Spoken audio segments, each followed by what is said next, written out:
ಸ್ನೇಹಿತರೆ, ಚರಿತ್ರೆಯ ಮತ್ತೊಂದು ವಿಡಿಯೋಗೆ ನಿಮಗೆಲ್ಲ ಪ್ರೀತಿಯ ಸ್ವಾಗತ. ಇದು ಸಂತರೊಬ್ಬರು ಸಮಾಜಕ್ಕೆ ಬೆಳಕಾದ ಕತೆ. ಅವರ ನುಡಿಗಳು ಯಾವತ್ತೂ ಸರ್ವ ಜನಾಂಗದ ಒಳಿತು ಕಲ್ಯಾಣವನ್ನೇ ಬಯಸುತ್ತದೆ. ಅವರು ಇತರೆ ಸ್ವಾಮೀಜಿಗಳಂತೆ ಪೀಠಕ್ಕಾಗಿ ಇರುವ ಧರ್ಮಗುರುವಲ್ಲ, ಕಾರು ಬಂಗಲೆ ಹೊಂದಿರುವ ಜಗದ್ಗುರುವೂ ಅಲ್ಲ. ಅವರೊಬ್ಬ ಪ್ರೀತಿ, ಪ್ರೇಮ, ಸದಾ ಸನ್ಮತಿಯನ್ನೇ ನೀಡುವ ಪ್ರೇರಣಾದಾಯಕ ಸಂತ. ಅವರ ಮಾತುಗಳಲ್ಲಿ ನಿಮಗೆ ಕೃತಕತೆ ಕಾಣಿಸೋದಿಲ್ಲ. ಎಲ್ಲವೂ ಸಹಜ, ಎಲ್ಲವೂ ಸಂಪ್ರೀತಿ ತರುವ ಸದ್ಭಾವ. ಅವರ ಪ್ರತಿ ನುಡಿಯಲ್ಲೂ ರಾಧಾವಲ್ಲಭನೇ ಕಾಣಿಸುತ್ತಾನೆ. ಕೃಷ್ಣನ ಅಮರ ರೂಪವೇ ಎದ್ದು ಬಂದಂತೆ ಬದುಕಿಗೆ ಚೈತನ್ಯ ತರ್ತಾರೆ. ಪ್ರೇಮ, ಕರುಣೆ, ದಯೆ ಅವರ ಪ್ರತಿ ಮಾತು ನೋಟದಲ್ಲಿ ಕಾಣಿಸುತ್ತದೆ.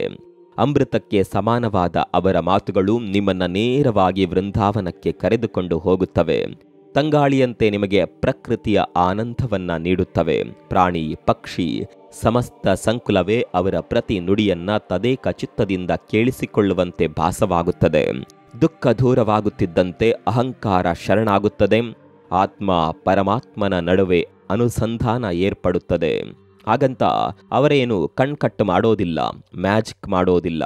ಶುದ್ಧ ಅಂತಃಕರಣದ ಭಾವದಿಂದ ಮಾತನಾಡ್ತಾರೆ. ಮಾತು ಹೊರಡದಂತೆ ಮೂಕ ವಿಸ್ಮಿತರಾಗುವಂತೆ ಮಾಡ್ತಾರೆ. ಇದು ಅನಿರುದ್ಧ ಪಾಂಡೆ ಎಂಬ ವ್ಯಕ್ತಿ ಪ್ರೇಮಾನಂದ ಜಿ ಮಹಾರಾಜ್ ಆದ ಕತೆ. ವೃಂದಾವನಕ್ಕೆ ಭಕ್ತ ಸಮೂಹವನ್ನ ಸೂಜಿಗಲ್ಲಿನಂತೆ ಸೆಳೆಯುತ್ತಿರುವ ಅಪರೂಪದ ಸಂತನ ಅನುರೂಪದ ಕತೆ. ಬನ್ನಿ, ಇಂದಿನ ಈ ವಿಡಿಯೋದಲ್ಲಿ ಪ್ರೇಮಾನಂದ ಮಹಾರಾಜ್ ಜಿ ಅವರ ಕಾರುಣ್ಯ ತುಂಬಿದ ಬದುಕನ್ನ ತಿಳಿಯೋಣ.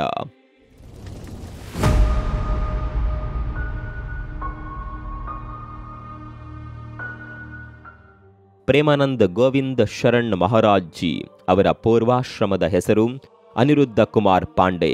1969 ಮಾರ್ಚ್ 30ರಂದು ಉತ್ತರ ಪ್ರದೇಶದ ಕಾನ್ಪುರ ಜಿಲ್ಲೆಯ ಸರ್ಸೋಲ್ ಬ್ಲಾಕ್ನಲ್ಲಿ ಇವರ ಜನನವಾಯಿತು. ಸಾಮಾನ್ಯ ಬಡ ಬ್ರಾಹ್ಮಣ ಕುಟುಂಬದಲ್ಲಿ ಹುಟ್ಟಿದ ಇವರಿಗೆ ಸಹಜವಾಗಿಯೇ ಮನೆಯಲ್ಲಿನ ಧಾರ್ಮಿಕ ಆಚರಣೆಗಳು ಪ್ರಭಾವ ಬೀರಿದ್ದವು. ತಂದೆ ಶಂಭುನಾಥ್ ಪಾಂಡೆ, ತಾಯಿ ರಮಾದೇವಿ ಪಾಂಡೆ ದೈವ ಭಕ್ತರಾಗಿದ್ದರು. ಜೊತೆಗೆ ಮನೆಯಲ್ಲಿಯೇ ಸಂತ ಪರಂಪರೆ ಬೆಳೆದು ಬಂದಿತ್ತು. ಅನಿರುದ್ಧ ಅವರ ಅಜ್ಜ ಖುದ್ದು ಸನ್ಯಾಸಿಯಾಗಿದ್ದರು. ಇದೇ ಕಾರಣದಿಂದಲೋ ಏನೋ ಚಿಕ್ಕಂದಿನಿಂದಲೂ ಅನಿರುದ್ಧ್ ಕುಮಾರ್ ಆಧ್ಯಾತ್ಮಿಕತೆಯ ಕಡೆಗೆ ಒಲವು ಬೆಳೆಸಿಕೊಂಡಿದ್ದರು. 5ನೇ ವಯಸ್ಸಿನಿಂದಲೇ ಭಜನೆ, ಸಂಕೀರ್ತನೆಗಳಲ್ಲಿ ಭಾಗಿಯಾಗುವುದನ್ನ ರೂಢಿ ಮಾಡಿಕೊಂಡಿದ್ರು. ಊರಿನ ದೇವಸ್ಥಾನಗಳಲ್ಲಿ ನಡೆಯುವ ಸತ್ಸಂಗಗಳಲ್ಲಿ ಭಾಗಿಯಾಗಿ ರಾತ್ರಿ ಇಡೀ ರಾಮಾಯಣ, ಗೀತೋಪದೇಶಗಳನ್ನ ಕೇಳುತ್ತಿದ್ದರು. ಸಾಮಾನ್ಯವಾಗಿ ಚಿಕ್ಕಂದಿನಲ್ಲಿ ಇವರ ವಯಸ್ಸಿನ ಮಕ್ಕಳೆಲ್ಲ ಸೈಕಲ್ ಹೊಡೆದುಕೊಂಡು ಗೋಲಿ, ಚಿನ್ನಿ ದಾಂಡು ಆಡುತ್ತಿದ್ದರೆ ಅನಿರುದ್ಧ್ ಕುಮಾರ್ ಮಾತ್ರ ಸದಾ ಆಧ್ಯಾತ್ಮಿಕ ಜಾಗೃತಿಯಲ್ಲೇ ಇರುತ್ತಿದ್ರು. ಇದು ಸಹಜವಾಗಿ ಪೋಷಕರಿಗೆ ಆತಂಕ ತಂದಿತ್ತು. ಆತನ ಮನಸ್ಸಿನಲ್ಲಿ 108 ಪ್ರಶ್ನೆಗಳಿದ್ದವು. ಬದುಕಿನ ಆಸ್ತೆಗಿಂತ ಆಧ್ಯಾತ್ಮಿಕ ಆಳಕ್ಕಿರುವ ಆಸಕ್ತಿ ಇತ್ತು. ಮೇಲು ಧ್ವನಿಯಲ್ಲಿ ಮಾತನಾಡುತ್ತಾ ಪರಮಾರ್ಥಿಕ ಜೀವನದ ಬಗೆಗೆ ಸದಾ ಯೋಚಿಸುತ್ತಿದ್ದ ಅನಿರುದ್ಧ್ ತಾಯಿ ಹೇಳುವಂತೆ ಅವರು ರಾತ್ರಿ ದೇವರ ಮೂರ್ತಿ ಎದುರು ಕುಳಿತು ಸಂಭಾಷಣೆ ಮಾಡುತ್ತಿದ್ರಂತೆ. ಅಷ್ಟರ ಮಟ್ಟಿಗೆ ಬಾಲಕನಲ್ಲಿ ಆಧ್ಯಾತ್ಮಿಕತೆಯ ಹಸಿವು ಆವರಿಸಿಕೊಂಡಿತ್ತು. ಗ್ರಾಮಸ್ಥರಿಗೆ ಕೂಡ ಬಾಲಕನ ನಡೆ ಆಧ್ಯಾತ್ಮಿಕತೆ ಕಡೆಗೆ ಅನ್ನೋದು ಮನವರಿಕೆ ಆಗಿತ್ತು. ಬಾಲಕ ಮುಂದೊಂದು ದಿನ ಸನ್ಯಾಸ ರೂಪದಲ್ಲಿ ಜಗತ್ತನ್ನೇ ಬೆಳಗುತ್ತಾನೆ ಅಂತಾನೆ ಅವರು ಅಂದುಕೊಳ್ಳುತ್ತಿದ್ರು. ಈ ಮಾತು ಹೊಸಿಯಾಗಲಿಲ್ಲ. ಕೇವಲ 13ನೇ ವಯಸ್ಸಿಗೆ ಬಾಲಕ ಅನಿರುದ್ಧ ಸಾಂಸಾರಿಕ ಜೀವನದ ಮೋಹ ಕಳೆದುಕೊಂಡಿದ್ದರು. 9ನೇ ತರಗತಿ ಮುಗಿಸುವಷ್ಟರಲ್ಲಿ ಬಾಲಕನಿಗೆ ಪಠ್ಯಪುಸ್ತಕಗಳಿಗಿಂತ ರಾಮಾಯಣ, ಮಹಾಭಾರತದ ಕೃತಿಗಳ ಮೇಲೆ ಹೆಚ್ಚು ಆಕರ್ಷಣೆ, ಒಲವು ಬೆಳೆದು ಬಿಟ್ಟಿತ್ತು. ಭಗವಂತನೇ ಎಲ್ಲ ಎನ್ನುವ ಭಾವ ಬಂದು ಬಿಟ್ಟಿತ್ತು. ಅದೊಂದು ದಿನ ತನ್ನ ತಾಯಿಯನ್ನ ಉದ್ದೇಶಿಸಿ, ಅಮ್ಮ, ನಾನು ಭಗವಂತನನ್ನ ಹುಡುಕುತ್ತಾ ಹೋಗಬೇಕು ಅಂದುಕೊಂಡಿದ್ದೇನೆ, ನಿನ್ನ ಕರುಣೆ ಇರಲಿ ಹೀಗಂತ ಬಾಲಕ ಅನಿರುದ್ಧ ತಾಯಿಯಲ್ಲಿ ಅರಿಕೆ ಮಾಡಿಕೊಂಡಿದ್ದ. ಆದರೆ ತಾಯಿ ರಮಾದೇವಿ ಮಗನ ಮಾತನ್ನ ಮರೆಸುವ ಪ್ರಯತ್ನ ಮಾಡುತ್ತಾ, ಮಗನೇ, ದೇವರು ಹುಡುಕಿದ್ರೆ ಸಿಗಲಾರ, ಸುಮ್ಮನೆ ಭಜನೆ ಸಂಕೀರ್ತನೆ ಮಾಡು, ಆತ ಇಲ್ಲಿಯೇ ಬರ್ತಾನೆ ಅಂತ ಸಮಜಾಯಿಸಿ ನೀಡಿದ್ರು. ಆದರೆ ಬಾಲಕನ ಸಂಕಲ್ಪ ದೃಢವಾಗಿತ್ತು. ಅನಿರುದ್ಧ ಕುಮಾರ ತಾನು ಸನ್ಯಾಸಿಯಾಗಬೇಕು ಅನ್ನೋದನ್ನ ಗಟ್ಟಿ ಮಾತುಗಳಲ್ಲಿ ಹೇಳಿದ. ಆದರೆ ತಾಯಿ ರಮಾದೇವಿ ಇದು ಸತ್ಸಂಗದ ಕ್ಷಣಿಕ ಪ್ರಭಾವ ಇರಬಹುದು ಅಂದುಕೊಂಡು ಸುಮ್ಮನಾದರು. ಆದರೆ ಅಂದೊಂದು ದಿನ ಬಾಲಕ ಅನಿರುದ್ಧ್ ಕುಮಾರ್ ತಡರಾತ್ರಿ ಎದ್ದವನೇ ಯಾರಿಗೂ ಹೇಳದೆ ಕೇಳದೆ ಮನೆ ಬಿಟ್ಟು ಹೊರಡ್ತಾನೆ. ಆತನ ಮನಸ್ಸು ಭಗವಂತನತ್ತ ತುಡಿಯುತ್ತಿರುತ್ತದೆ. ಇಲ್ಲಿಂದಲೇ ಬಾಲಕ ಅನಿರುದ್ಧನ ಸನ್ಯಾಸ ಜೀವನ ಶುರುವಾಗುತ್ತೆ. ತ್ಯಾಗ, ಪರಿಶ್ರಮ ಹಾಗೂ ಭಕ್ತಿಯ ಅನುಪಮ ಗಾಥೆ ಆರಂಭವಾಗುತ್ತದೆ. ಹೀಗೆ ಸನ್ಯಾಸ ಜೀವನಕ್ಕೆ ಹೊರಳಿದ ಅನಿರುದ್ಧ್ ಕುಮಾರ್ ಮೊದಲಿಗೆ ಹೆಜ್ಜೆ ಇಟ್ಟಿದ್ದು ಕಾಶಿಗೆ, ಅಂದರೆ ಗಂಗೆಯ ಪರಮ ಪವಿತ್ರ ತಟಗಳಲ್ಲಿ ಒಂದಾಗಿರುವ ವಾರಣಾಸಿಗೆ. ಇಲ್ಲಿಯ ಆಸಿ ಘಾಟ್ಗಳಲ್ಲೇ ಅನಿರುದ್ಧ ಅಲಿಯಾಸ್ ಪ್ರೇಮಾನಂದ ಮಹಾರಾಜರ ಹೆಜ್ಜೆ ಗುರುತುಗಳು ಮೂಡಿದ್ದು, ಈ ದೇಗುಲಗಳ ನಗರದ ಗಂಟೆಗಳ ನಾದ, ಸಂತರ ಸಮಾಗಮ ಯಾರನ್ನಾದರೂ ಭಕ್ತಿಯ ಮಾರ್ಗದ ಕಡೆಗೆ ಸೆಳೆಯುತ್ತದೆ. ಅಂಥದ್ರಲ್ಲಿ ಸನ್ಯಾಸತ್ವಕ್ಕೆ ಮನಸೋತು ಬಂದಿದ್ದ ಅನಿರುದ್ಧನನ್ನ ಅಪ್ಪಿಕೊಂಡಿದ್ದು ದೊಡ್ಡ ಸಂಗತಿಯಲ್ಲ. ಗಂಗಾ ತಟದಲ್ಲಿ ನಿತ್ಯ ಸ್ನಾನ, ತುಳಸಿ ಘಾಟ್ನಲ್ಲೇ ಪಾರಾಯಣ ಅನ್ನುವ ಹಾಗೆ ಕಾಶಿಯಲ್ಲಿ ಅನಿರುದ್ಧರ ಸನ್ಯಾಸ ಜೀವನ ಮುಂದುವರಿಯುತ್ತೆ. ಕೇವಲ 10 ನಿಮಿಷವಷ್ಟೇ ಭಿಕ್ಷಾಟನೆ ಮಾಡ್ತಾ ಇದ್ರು.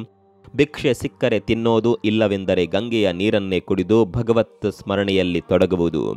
ಹೀಗೆ ದಿನಚರಿ ಸಾಗಿತ್ತು. ಕೆಲವೊಮ್ಮೆ 3-4 ದಿನಗಳ ಕಾಲ ಯಾವುದೇ ಅನ್ನ ಆಹಾರ ಸೇವಿಸದೆ ಉಪವಾಸ ಇದ್ಕೊಂಡೇ ಭಜನೆ ಸಂಕೀರ್ತನೆಗಳಲ್ಲಿ ತೊಡಗಿಕೊಳ್ತಾ ಇದ್ರು. ದೇವರೇ ತಮ್ಮ ಜೊತೆಗಿರುವಾಗ ಹಸಿವಿನ ಅಗತ್ಯತೆ ಏನಿದೆ ಅನ್ನೋದು ಅನಿರುದ್ಧ ನಂಬಿಕೆ ಆಗಿತ್ತು. ಒಂಟಿತನದ ಸ್ವಭಾವವು ಅವರನ್ನ ಜನಸಂದಣಿಯಿಂದ ದೂರ ಇರುವಂತೆ ಮಾಡುತ್ತಿತ್ತು. ಸದಾ ಧ್ಯಾನದಲ್ಲಿ ಇರುತ್ತಿದ್ದರಿಂದ ಅವರ ಮುಖದಲ್ಲಿ ವಿಶೇಷವಾದ ಪ್ರಶಾಂತ ಕಳೆ ರಾರಾಜಿಸುತ್ತಿತ್ತು. ಅದೊಂದು ದಿನ ಧ್ಯಾನದಲ್ಲಿ ಇದ್ದಾಗ ಸಂತರೊಬ್ಬರು ಬಂದು ಕಾಶಿಯಲ್ಲಿ ಚೈತನ್ಯ ಲೀಲಾ ಹಾಗೂ ರಾತ್ರಿ ರಾಸಲೀಲಾ ಕಾರ್ಯಕ್ರಮ ಆಯೋಜನೆಗೊಂಡಿದೆ, ಬನ್ನಿ ಅದಕ್ಕೆ ಹೋಗೋಣವೆಂದರು. ಆದರೆ ರಾಸಲೀಲೆಯ ಮಹತ್ವ ತಿಳಿಯದ ಅನಿರುದ್ಧ ಅಲ್ಲಿಗೆ ಹೋಗಲು ನಿರಾಕರಿಸಿದ್ರು. ಆದರೆ ಸಂತನ ನಿರಂತರ ಆಗ್ರಹದಿಂದಾಗಿ ಕೊನೆಗೆ ಅಲ್ಲಿಗೆ ಹೋಗಲು ಒಪ್ಪಿಕೊಂಡ್ರು. ಆದರೆ ಅಲ್ಲಿ ಹೋದ ಬಳಿಕ ರಾಸಲೀಲೆ ಅಂದರೆ ಏನು, ಭಗವತ್ ಪ್ರೇರಣೆಯ ಕತೆ ಇಷ್ಟೊಂದು ಮಧುರವಾಗಿರುತ್ತಾ ಅನ್ನೋದು ತಿಳಿಯುತ್ತೆ. ಕೃಷ್ಣ ರಾಧೆಯರ ಪ್ರೇಮ, ಕೊಳಲಿನ ನಿನಾದ, ಭಕ್ತರ ಉತ್ಸಾಹ ಅವರನ್ನ ಮಂತ್ರ ಮುಗ್ಧರನ್ನಾಗಿಸಿತು. ಅವರ ಮನಸ್ಸೀಗ ಮಥುರಾ ವೃಂದಾವನದತ್ತ ಸೆಳೆಯುತ್ತಿತ್ತು. ಆದರೆ ಅಲ್ಲಿಗೆ ಹೋಗಲು ಅವರ ಬಳಿ ದುಡ್ಡಿರಲಿಲ್ಲ. ಆದರೆ ಅಲ್ಲಿಗೆ ಹೋಗದಿರಲು ಸಾಧ್ಯವೂ ಇರಲಿಲ್ಲ. ಹಾಗೋ ಹೀಗೋ ಮಾಡಿ ಮಥುರೆಯ ವೃಂದಾವನಕ್ಕೆ ಹೋದ ಅನಿರುದ್ಧ ಕುಮಾರ್ ಅವರಿಗೆ ತಮ್ಮ ಸನ್ಯಾಸ ಜೀವನ ಮತ್ತೊಂದು ಉಚ್ಛ್ರಾಯ ಸ್ಥಿತಿಗೆ ಹೋಗಲಿದೆ ಅನ್ನುವ ಸಣ್ಣ ಸುಳಿವು ಕೂಡ ಇರಲಿಲ್ಲ. ವೃಂದಾವನಕ್ಕೆ ತೆರಳಿದ್ದ ಸನ್ಯಾಸಿ ಅನಿರುದ್ಧ ರಾಧಾವಲ್ಲಭ ಸಂಪ್ರದಾಯದ ಸ್ವಾಮೀಜಿಯನ್ನ ಭೇಟಿಯಾಗ್ತಾರೆ. ಇದೊಂದು ಭೇಟಿ ಅವರ ಬದುಕನ್ನೇ ಬದಲಿಸಿತು. ಅಂದಹಾಗೆ ರಾಧಾವಲ್ಲಭ ಸಂಪ್ರದಾಯದಲ್ಲಿ ರಾಧೆಯನ್ನೇ ಸರ್ವೋಚ್ಚ ಅಂತ ನಂಬಲಾಗುತ್ತೆ. ಈ ಸಂಪ್ರದಾಯದಲ್ಲಿ ಪ್ರೇಮ ಭಕ್ತಿಯನ್ನೇ ಬದುಕಿನ ಭಾಗವೆಂದು ಹೇಳಲಾಗುತ್ತೆ. ಮೊದಲೇ ಹೇಳಿದ ಹಾಗೆ ರಾಧಾವಲ್ಲಭ ಸಂಪ್ರದಾಯದ ಗೋಸ್ವಾಮಿಯವರು ಪ್ರೇಮಾನಂದರನ್ನ ಶರಣಾಗತಿ ಮಂತ್ರದ ಮೂಲಕ ರಾಧಾವಲ್ಲಭ ಸಂಪ್ರದಾಯಕ್ಕೆ ದೀಕ್ಷೆ ನೀಡಿದ್ರು. ಅಲ್ಲಿಂದ ಅನಿರುದ್ಧ ಕುಮಾರ ಕೃಷ್ಣನ ಸನ್ನಿಧಾನಕ್ಕೆ ಶರಣಾದರು. ಈ ಶರಣಾಗತಿ ಮೂಲಕ ಪ್ರೇಮಾನಂದರು ಭಕ್ತಿಯ ಅತ್ಯಂತ ಶಿಷ್ಟ ಮಾರ್ಗಕ್ಕೆ ಬದಲಾಗಿದ್ದರು. ಅವರ ಆಧ್ಯಾತ್ಮಿಕ ಪಯಣ ಹೊಸ ದಿಕ್ಕಿಗೆ ಹೊರಳಿತು. ಈ ಗುರುದೀಕ್ಷೆಯ ಬಳಿಕ ಪೂಜ್ಯ ಶ್ರೀ ಗೋಸ್ವಾಮೀಜಿಯವರ ಒತ್ತಾಯದ ಮೇರೆಗೆ ಪ್ರೇಮಾನಂದರು ತಮ್ಮ ಪ್ರಸ್ತುತ ಸದ್ಗುರು ದೇವರಾದ ಪೂಜ್ಯ ಶ್ರೀ ಹಿಟ್ ಗೌರಾಂಗಿ ಶರಣಾಜಿ ಮಹಾರಾಜ್ ಅವರನ್ನ ಭೇಟಿಯಾಗ್ತಾರೆ. ಅವರನ್ನ ಸಹಚಾರಿ ಭಾವದ ಅತ್ಯಂತ ಪೂಜ್ಯ ಮತ್ತು ಪ್ರಸಿದ್ಧ ಸಂತರಲ್ಲಿ ಒಬ್ಬರಾದ ಬಡೆ ಗುರೂಜಿ ಅಂತ ಕರೀತಾರೆ. ಈ ಸ್ವಾಮೀಜಿ ಪ್ರೇಮಾನಂದರಿಗೆ ಮತ್ತೊಂದು ಭಕ್ತಿಭಾವದ ಮಾರ್ಗ ತೋರಿಸಿದ್ರು. ಸಹಚಾರಿ ಭಾವ ಮತ್ತು ನಿತ್ಯ ವಿಹಾರ ರಸ ದೀಕ್ಷೆಯ ನಿಜ ಮಂತ್ರ ನೀಡಿದ್ರು. ಅಂದರೆ ಪ್ರೇಮಾನಂದರು ಈ ಕ್ರಮದ ಮೂಲಕ ರಾಸಿಕ್ ಸಂತರ ಕ್ರಮವನ್ನ ಪ್ರವೇಶಿಸುವಂತಾಯಿತು. ಈ ಮಂತ್ರದ ಮೂಲಕವೇ ಪ್ರೇಮಾನಂದರು ಬದುಕಿನ ಅತಿದೊಡ್ಡ ಸಂಗತಿಯನ್ನ ಪಡೆದರು. ಪ್ರೇಮ ಭಾವದ ಅಮೂಲ್ಯ ಪ್ರಭಾವಳಿಯನ್ನ ಸೃಷ್ಟಿಸಿದ್ರು. ದೀಕ್ಷೆಯ ಬಳಿಕ ಅನಿರುದ್ಧ ಕುಮಾರ್ ಅಲಿಯಾಸ್ ಪ್ರೇಮಾನಂದರು ಬರೋಬ್ಬರಿ 10 ವರ್ಷಗಳ ಕಾಲ ಸಂತ ಮಗುವಿನ ಸೇವೆ ಮಾಡಿದ್ರು. ನಿಷ್ಠೆ ಪ್ರೇಮಕ್ಕೆ ಹೆಸರುವಾಸಿಯಾಗಿದ್ದ ಪ್ರೇಮಾನಂದರ ಕೆಲಸ ಗುರುವಿನ ಗಮನ ಸೆಳೆಯಿತು. ಆತ್ಮ ಸಮರ್ಪಣಾ ಭಾವ, ಅಚಲ ಭಕ್ತಿ, ನಿಷ್ಠೆ, ಮಧುರ ಮಾತು ಅವರನ್ನ ಪ್ರೇಮಾನಂದ ಮಹಾರಾಜ್ ಜಿ ಪದವಿಗೆ ಕೊಂಡೊಯ್ಯಿತು. ಗುರುದೀಕ್ಷೆ ಹಾಗೂ ಸೇವೆಯು ಪ್ರೇಮಾನಂದ ಮಹಾರಾಜರನ್ನ ಉತ್ಸಾಹಭರಿತ ಅನುಪಮ ಸಂತ ಗುರುವನ್ನಾಗಿಸಿತು. ರಸಿಕ ಸಂತ ಅಂದರೆ ಭಕ್ತಿಯನ್ನ ನಿಯಮಗಳಿಗೆ ಸೀಮಿತಗೊಳಿಸಿ ಕಟ್ಟಿಹಾಕುವ ಸ್ವಾಮೀಜಿಯಲ್ಲ, ಬದಲಾಗಿ ಬದುಕಿನ ಪ್ರತಿ ಘಟನೆ ಸನ್ನಿವೇಶದಲ್ಲೂ ಪ್ರೇಮ ಭಾವವನ್ನ ತುಂಬುವ ಅನನ್ಯ ಸಾಧಕ. ಸ್ನೇಹಿತರೆ, ಪ್ರೇಮಾನಂದ ಮಹಾರಾಜರ ಸತ್ಸಂಗ ಜನಪ್ರಿಯವಾಗಲು ಪ್ರಮುಖ ಕಾರಣ ಅವರ ಮಧುರಭರಿತ ಸಾತ್ವಿಕ ಮಾತುಗಳು. ಅವರ ಸತ್ಸಂಗ ಸಭೆಗಳಲ್ಲಿ ಪ್ರಮುಖವಾಗಿ ಗೀತೆ, ಭಾಗವತ್ ಕಥೆಗಳು ಹಾಗೂ ರಾಮಾಯಣವನ್ನ ಅತ್ಯಂತ ರಸಮಯವಾಗಿ ವಿವರಿಸಲಾಗುತ್ತದೆ. ಪ್ರತಿ ವಿಶ್ಲೇಷಣೆಯು ಜೀವನದ ಘಟನೆಗಳಿಗೆ ಸಂಬಂಧಿಸಿರುತ್ತದೆ. ವಿದ್ವಾಂಸರು ಅವರ ಮಾತುಗಳಿಗೆ ತಲೆದೂಗಿದ್ರೆ ಭಕ್ತರು ಅವರ ಮಾತುಗಳನ್ನು ಆನಂದಿಸ್ತಾರೆ. ಪ್ರೇಮಾನಂದ ಮಹಾರಾಜರ ಪ್ರಕಾರ ಭಕ್ತಿ ಎಂದರೆ ಪ್ರೇಮದಲ್ಲಿ ಮಿಂದೇಳುವುದು. ರಾಧಾಕೃಷ್ಣರ ಪ್ರೇಮ ಒಂದು ಸಾಗರದಂತೆ, ಅದರಲ್ಲಿ ನಾವೆಲ್ಲ ಒಣ ಹುಲ್ಲುಗಳಂತೆ ಎನ್ನುವ ಮಹಾರಾಜರ ನುಡಿಗಳು, ಅವರ ಆಲೋಚನೆಗಳು ಅವರನ್ನ ವಿಶಿಷ್ಟ ಸಂತರನ್ನಾಗಿಸಿದೆ. ಒಂದು ಕಾಲದಲ್ಲಿ ಹಳ್ಳಿಯೊಂದರ ಗುಡಿಯಲ್ಲಿ ಸಂಕೀರ್ತನೆ ಕೇಳುತ್ತಿದ್ದ ಬಾಲಕ ಇಂದು ಲಕ್ಷಾಂತರ ಭಕ್ತರ ಅನುಯಾಯಿಗಳ ಆರಾಧ್ಯ ಮೂರ್ತಿಯಾಗಿದ್ದಾರೆ. ಅವರ ಮಾತುಗಳನ್ನು ಕೇಳಲು ಆನಂದಿಸಲು ಸಾವಿರಾರು ಜನರು ನಿತ್ಯವೂ ತುದಿಗಾಲ ಮೇಲೆ ನಿಂತಿರ್ತಾರೆ. ಇನ್ನು ಪ್ರೇಮಾನಂದ ಮಹಾರಾಜರು 2016ರಲ್ಲಿ ಭಕ್ತರ ಸತ್ಸಂಗಕ್ಕಾಗಿ ವೃಂದಾವನದಲ್ಲಿ ಶ್ರೀಹಿತ್ ರಾಧಾ ಕೇಲಿ ಕುಂಜ್ ಟ್ರಸ್ಟ್ ಸ್ಥಾಪಿಸಿದ್ದಾರೆ. ಈ ಟ್ರಸ್ಟ್ ಮೂಲಕ ಭಕ್ತರಿಗೆ, ನಿರ್ಗತಿಕರಿಗೆ ವಸತಿ, ಆಹಾರ, ಬಟ್ಟೆ, ವೈದ್ಯಕೀಯ ಆರೈಕೆ ಮುಂತಾದ ಸೇವೆಗಳನ್ನು ನೀಡಲಾಗುತ್ತೆ. ನಮ್ಮಲ್ಲಿ ಮಠ ಮಂದಿರಗಳಲ್ಲಿ ಅನ್ನದಾಸೋಹ ಇರುವಂತೆ ಇಲ್ಲಿಯೂ ಅನ್ನಸಂತರ್ಪಣೆ ನಡೆಯುತ್ತಲೇ ಇರುತ್ತದೆ. ಇನ್ನು ಈ ಟ್ರಸ್ಟ್ ಪ್ರಮುಖವಾಗಿ ರಾಧಾಕೃಷ್ಣ ಭಕ್ತಿಯನ್ನ ಜಾಗೃತಗೊಳಿಸುವ ಕೆಲಸ ಮಾಡಿಕೊಂಡು ಬರ್ತಾ ಇದೆ. ಭಕ್ತರ ಸೇವೆಯೇ ಭಗವಂತನ ಸೇವೆ ಅನ್ನೋದು ಆಶ್ರಮದ ನೀತಿ. ಅಂತೆಯೇ ಹಸಿವು ನೀಗಿಸುವುದೇ ಪರಮಾತ್ಮನ ಪರಮ ಸೇವೆ ಅನ್ನೋದು ಆಶ್ರಮ ಪಾಲಿಸಿಕೊಂಡು ಬರುತ್ತಿರುವ ನಿಯಮ. ಮೇಲು ಕೀಳು ಎನ್ನದೇ ಈ ಮಠದಲ್ಲಿ ಸೇವೆ ನಡೆಯುತ್ತದೆ. ಪ್ರೇಮಾನಂದರ ಈ ಆಶ್ರಮ ವೃಂದಾವನದಲ್ಲಿ ಅತಿ ಪ್ರೇರಣಾದಾಯಕ ಸ್ಥಳವಾಗಿ ಗುರುತಿಸಿಕೊಂಡಿದೆ. ಇನ್ನು 2020ರ ಬಳಿಕ ಪ್ರೇಮಾನಂದ ಮಹಾರಾಜ್ ಜಿ ಅವರ ಖ್ಯಾತಿ ಮುಗಿಲೆತ್ತರಕ್ಕೆ ಏರಿದೆ. ಸೋಷಿಯಲ್ ಮೀಡಿಯಾಗಳಲ್ಲಿ ಅವರ ಸತ್ಸಂಗ ವಾಣಿಗಳು ಕೋಟ್ಯಂತರ ಜನರನ್ನ ತಲುಪಿವೆ. RSS ಸರಸಂಘ ಚಾಲಕ ಮೋಹನ್ ಭಾಗವತರಿಂದ ಹಿಡಿದು ಕ್ರಿಕೆಟಿಗ ವಿರಾಟ್ ಕೊಹ್ಲಿ ದಂಪತಿ ಹೇಮ ಮಾಲಿನಿವರೆಗೂ ಅನೇಕ ಖ್ಯಾತನಾಮರು ಅವರ ಸನ್ನಿಧಾನಕ್ಕೆ ಭೇಟಿ ಕೊಟ್ಟಿದ್ದಾರೆ. ವಿದೇಶಗಳಿಂದಲೂ ಸಾವಿರಾರು ಜನ ಅವರ ಮಾತು ಕೇಳಲು ಹಾತೊರೆಯುತ್ತಾರೆ. ಪ್ರೇಮ ಎನ್ನುವುದು ವಿಶ್ವವ್ಯಾಪಿ, ಅದಕ್ಕೆ ಮೇಲು ಕೀಳು, ಸಣ್ಣದು ದೊಡ್ಡದು ಎಂಬ ಭೇದ ಭಾವವಿಲ್ಲ ಎನ್ನುವ ಸ್ವಾಮೀಜಿ ಆಲೋಚನೆಗಳು ಅವರನ್ನ ಸಾಂದರ್ಭಿಕವಾಗಿ ಶ್ರೇಣೀಕೃತ ವ್ಯವಸ್ಥೆಯಿಂದ ದೂರವಿಟ್ಟಿದೆ. ಇದೇ ಅವರ ಜನಪ್ರಿಯತೆಗೂ ಕಾರಣವಾಗಿದೆ. ಎಲ್ಲರೂ ತನ್ನವರು, ತನ್ಮಯತೆ ಒಂದೇ ಪರಮ ಸುಖ, ಭಗವಂತನಲ್ಲಿ ಲೀನವಾಗಿ ಆನಂದಿಸಿ ಎನ್ನುವ ಪ್ರೇಮಾನಂದರ ಮಾತುಗಳು ಭಕ್ತರನ್ನ ಸೆಳೆಯುತ್ತಿವೆ. ಸ್ನೇಹಿತರೆ, ಸಾಮಾನ್ಯವಾಗಿ ಆಧ್ಯಾತ್ಮಿಕತೆ ಅಂದರೆ ಲೌಕಿಕ ಜೀವನಕ್ಕಿಂತ ಅಲೌಕಿಕ ಜೀವನಕ್ಕೆ ಒತ್ತು ಕೊಡುವುದು ಎಂದರ್ಥ. ಆದರೆ ಪ್ರೇಮಾನಂದರು ಲೌಕಿಕದಲ್ಲಿದ್ದುಕೊಂಡೇ ಅಲೌಕಿಕ ಬದುಕಿನ ಆನಂದವನ್ನ ಅನುಭವಿಸುವಂತಹ ಗುರುಬೋಧನೆ ಮಾಡ್ತಾರೆ. ಇದೇ ಅವರ ವಿಶಿಷ್ಟತೆ. ಹೀಗೆ ಜನಪ್ರಿಯತೆ, ಭಕ್ತರ ಮಹಾಸಾಗರದಲ್ಲಿ ಮಿಂದೇಳುತ್ತಿರುವ ಪ್ರೇಮಾನಂದರು ಸದ್ಯ ಮೂತ್ರಪಿಂಡ ಕಾಯಿಲೆಯಿಂದ ಬಳಲುತ್ತಿದ್ದಾರೆ. ಅವರ 2 ಕಿಡ್ನಿಗಳು ಕೂಡ ವಿಫಲವಾಗಿವೆ. 35ನೇ ವಯಸ್ಸಿನಿಂದಲೇ ಅವರಿಗೆ ಈ ಬಾಧೆ ಆವರಿಸಿಕೊಂಡಿದೆ. ಆದರೆ ಪ್ರೇಮಾನಂದ ಮಹಾರಾಜ್ ಆ ನೋವಿನಲ್ಲೂ ತಮ್ಮ ಸತ್ಸಂಗದ ಮೂಲಕ ಪ್ರೇಮ ಹಂಚುವ ಕೆಲಸ ಮಾಡಿಕೊಂಡೇ ಬರುತ್ತಿದ್ದಾರೆ.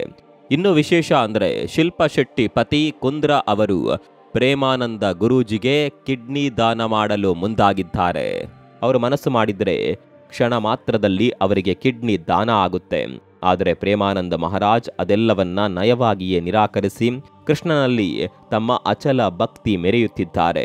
ಇನ್ನೊಬ್ಬರಿಗೆ ಕಷ್ಟ ನೀಡಿ ಸುಖ ಪಡೆಯಲಾರೆ, ಕರೆ ಬಂದಾಗ ಹೋಗುತ್ತೇನೆ, ಆದರೆ ರೋಗದ ಕಾರಣದಿಂದಲ್ಲ ಅನ್ನೋದು ಅವರ ಗಟ್ಟಿ ನುಡಿ. ರಾಧೆಯಲ್ಲಿನ ಪರಮ ಅಚಲ ಭಕ್ತಿಯೇ ತಮ್ಮನ್ನ ಕಾಪಾಡಿದೆ. ತಮ್ಮ ಮನಸ್ಸು ರಾಧೆಗೆ ಸಮರ್ಪಿತವಾಗಿದೆ. ಹೀಗಾಗಿ ಅಲ್ಲಿ ರೋಗಕ್ಕೆ ಅವಕಾಶವೇ ಇಲ್ಲ ಅಂತ ಪ್ರೇಮಾನಂದ ಮಹಾರಾಜ ಹೇಳ್ತಾರೆ. ಸದ್ಯ ಪ್ರೇಮಾನಂದ ಮಹಾರಾಜರ ಆರೋಗ್ಯ ಸ್ಥಿತಿ ಗಂಭೀರವಾಗಿದೆ. ಆದರೂ ಅವರ ಸತ್ಸಂಗಗಳು ನಡೆಯುತ್ತಲೇ ಇವೆ. ಅವರ ಕೋಟ್ಯಂತರ ಭಕ್ತರು ಅವರ ಆರೋಗ್ಯಕ್ಕಾಗಿ ಪ್ರಾರ್ಥನೆ ಮಾಡ್ತಾ ಇದ್ದಾರೆ. ಸ್ವಾಮೀಜಿ ಜಾತಿ ಧರ್ಮವನ್ನ ಮೀರಿ ನಿಂತಿದ್ದಾರೆ. ಇದೇ ಕಾರಣಕ್ಕೆ ಮುಸ್ಲಿಂ ಯುವಕರು ಅವರಿಗೆ ಕಿಡ್ನಿ ದಾನ ಮಾಡಲು ಮುಂದೆ ಬಂದಿದ್ದಾರೆ.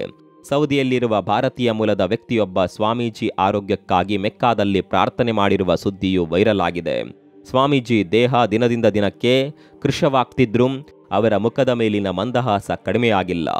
ಸತ್ಸಂಗದಲ್ಲಿ ಸದಾ ಹಸನ್ಮುಖವಾಗಿಯೇ ಅವರು ಭಾಗಿಯಾಗಿದ್ದಾರೆ. ಭಗವತ್ ನುಡಿಗಳನ್ನು ಆನಂದಿಸುತ್ತಿದ್ದಾರೆ.